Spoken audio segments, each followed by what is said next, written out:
오늘 이제 시내산에 모세가 들어가서 하나님에게 그 십계명 돌판을, 하나님의 언약 그 판을 다시 받는 그 장면에 이제 기록된 내용입니다.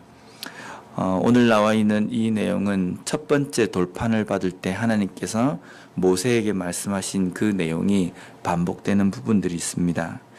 첫 번째, 하나님께서는 이스라엘 백성들에게 무교절을 지키라 라고 이야기하십니다. 무교절은 이스라엘 백성들이 애굽 땅에서 나올 때에 마지막 날 밤 그날을 잊지 말라.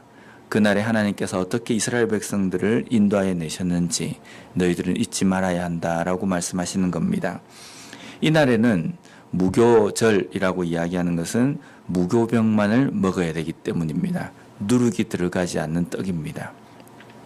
근데 하나님께서 이스라엘 백성들에게 무교절 날에는 무교병, 누룩이 들어가지 않는 떡을 먹으라고만 말씀하신 것이 아니라 지경에 그 이스라엘 백성들이 있는 그 모든 그 텐트나 집안 안에는 절대로 누룩이 없어야 한다라고 말씀합니다. 이 누룩은 우리가 이제 그 첫 번째 계명을 받을 때 우리가 살펴봤던 것처럼 조그만 이것이 그 떡이나 이런 반죽에 들어가면 전체를 다 발효시켜 버리는 겁니다. 그래서 좀 안 좋은 표현을 쓰면 이 누룩은 부정적인 의미로 죄를 이야기합니다. 죄에 대해서 끊고 하나님의 정결한 백성으로서 애굽 땅에 나아가는 그것을 준비를 하라. 그리고 지경에는 절대로 누룩이 없어야 한다. 죄에 대한 어떤 흔적이나 그러한 것들이 없어야 한다는 말씀입니다. 우리의 삶에서도 하나님 앞에 회개를 하고 다시금 돌이킬 때에 우리가 어떻게 하는 것이 진정한 회개냐 우리는 잘 압니다. 죄에 대한 어떤 흔적이나 죄가 어떻게 들어올 수 있는 조그만 씨앗이라도 결코 용납하지 않는 것이 우리가 진정한 회개입니다. 이스라엘 백성들이 가나안 땅에 들어가서 왕정 시대 때 그 열왕들을 가만히 보면 어떤 열왕은 하나님 앞에 온전한 개혁을 위해서 취했던 것이 그 땅에 그 이스라엘 백성들의 그 땅에 이방 우상을 섬기는 제단과 이러한 것들을 다 헐어버립니다. 근데 어떤 왕은 온전한 개혁을 하고 하나님의 말씀 앞에서 순전하게 살지만 우상에게 섬기던 그러한 제단은 없애지 않았다. 근데 이게 빌미가 되어가지고 나중에 백성들이 하나님 앞에 또 말씀에서 떠나서 우상을 섬기는 어떤 구실이 되기도 한다는 겁니다. 우리가 하나님 앞에 진정한 회개, 진정한 믿음의 개혁이다라고 이야기하면 우리의 삶 속에 있는 죄의 조그만 흔적이라도 민감하게 생각하고 그것을 몰아내는 것이 진정한 회개다라는 것을 우리가 말씀을 통해서 알 수 있습니다. 또한 이 무교절은 첫 태성은 다 내 것이다라는 하나님의 선포의 말씀이 들어 있습니다. 애굽 땅에서 나올 때 마지막 열 번째 재앙은 처음 난 것들을 다 죽이는 겁니다. 근데 하나님께서 이스라엘 백성들에게는 그 처음 난 것이 죽지 않게 하셨습니다. 근데 단순하게 이스라엘 백성들이기 때문에 죽지 않게 하신 것이 아니라 하나님께서 명령하신 대로 처음 것들을 너희들이 나에게 주지 않으려고 하거든 어린 양의 피를 너희들이 좌우 문설주에 발라야 한다라는 그 규칙을 하나님께서 말씀하여 주셨습니다. 결국은 처음 난 것은 다 하나님 것이라는 선포입니다. 그래서 처음 난 것에 대해서 항상 이스라엘 백성들은 하나님 앞에 대속의 제물을 드려야 합니다. 다음으로는 이스라엘 백성들에게 명령하신 것은 안식일과 그리고 칠칠절, 수장절 이것을 지키라 라고 이렇게 말씀하십니다. 안식일 또 칠칠절, 수장절 이런 것들은 전체를 종합해서 보면 하나님께서 이스라엘 백성들을 먹이신다. 하나님께서 이스라엘 백성들을 지키신다라는 그 언약을 기리는 겁니다. 하나님께서 이스라엘 백성들을 40년의 그 광야의 시간 동안에 그 누구도 맛보지 못했던 만나로 40년 동안 먹이시고 메추라기로 먹이시고 물 없는 광야에서 물을 나게 하셔가지고 이스라엘 백성들을 먹이십니다. 그리고 가나안 땅에 들어가서 그들이 씨앗을 뿌릴 때에 추수할 수 있도록 하신 것도 하나님이십니다. 그래서 모든 것들을 자신들이 먹고 거두어서 누릴 때에 하나님께서 허락하셨다라는 것을 잊지 말아야 된다는 겁니다. 그런데 매년 3번 하나님 앞에 이 절기로 모일 때에 군인들이나 누구든지 남자들은 다 한 곳에 모여가지고 하나님 앞에 감사의 제사를 드려야 됩니다. 감사의 예배를 드려야 됩니다. 그러면 변방이 비어지지 않습니까? 그 경계, 지경에 그 보초를 서고 있던 군인들도 와야 되고 절기가 되면 와야 됩니다.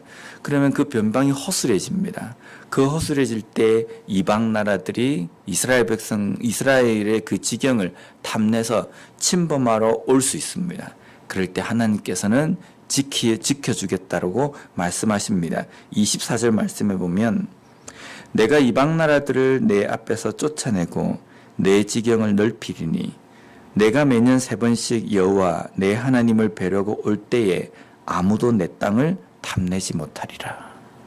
하나님 앞에 예배를 드리고 하나님을 섬기기 위하여서 하나님 앞에 제사를 드리기 위하여서 오는 그 시간 동안에 그것은 너희들에게 손해가 아니라 하나님께서 지키신다는 것을 너희들이 경험하는 시간이 될 것이다.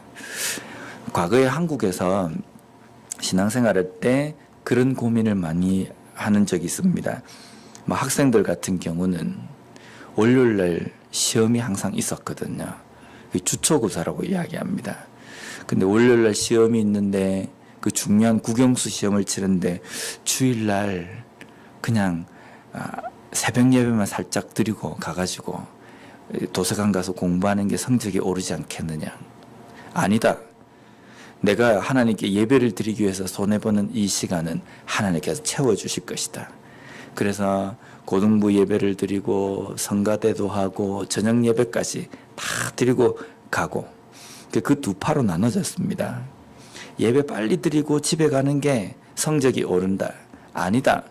하나님을 위해서 봉사하고 손해보는 시간 하나님께서 채워주실 것이다.